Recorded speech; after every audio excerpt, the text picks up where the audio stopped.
നമസ്കാരം, ഞാൻ doctor Anil K A. ഉർവനി ലൈഫിലോട്ട് എല്ലാവർക്കും സ്വാഗതം.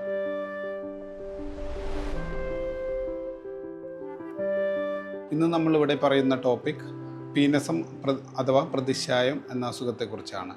മൂക്കിൻ്റെ പുറകു വശത്തുള്ള അറകളിൽ അഥവാ സൈനസുകളിലേക്ക് ഉണ്ടാകുന്ന വീക്കമാണ് പ്രതിശായം അഥവാ പീനസം. സാധാരണയായി ജലദോഷമാണ് ഇതിൻ്റെ തുടക്കം വരുന്നത്.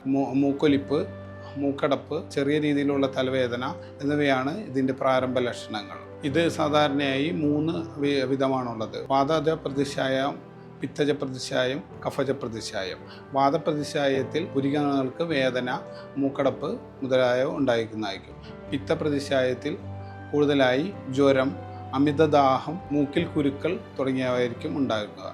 കഫജ പ്രതിശായത്തിൽ കഫവാർച്ച അഥവാ മൂക്കടപ്പ്, കഫജ പീനസത്തിൽ ചുമ, മൂക്കടപ്പ്, കഫവാർച്ച തുടങ്ങിയ ലക്ഷണങ്ങളായിരിക്കും ഉണ്ടാകുന്നത്. പീനസം ശരിയായി ചികിത്സിച്ചില്ലെങ്കിൽ പനി, വിശപ്പില്ലായ്മ, ചുമ മുതലായ രോഗങ്ങളിലോട്ട് നയിക്കുന്നതായിരിക്കും. പീനസത്തിൽ ആയുർവേദ ചികിത്സ വളരെയധികം ഫലപ്രദമാണ്. ദശമൂലകടത്രയം, വരണാദി തുടങ്ങിയ കഷായങ്ങളും ഗോരോചനാദി, വെട്ടുമാറൻ ഗുളിക, സുദർശനം ഗുളിക തുടങ്ങിയ ഗുളികകളും ലേഹ്യങ്ങളും പീനസ ചികിത്സയ്ക്ക് ഫലപ്രദമായി നമുക്ക് അവസ്ഥാനുസരണ ഉപയോഗിക്കാൻ സാധിക്കും.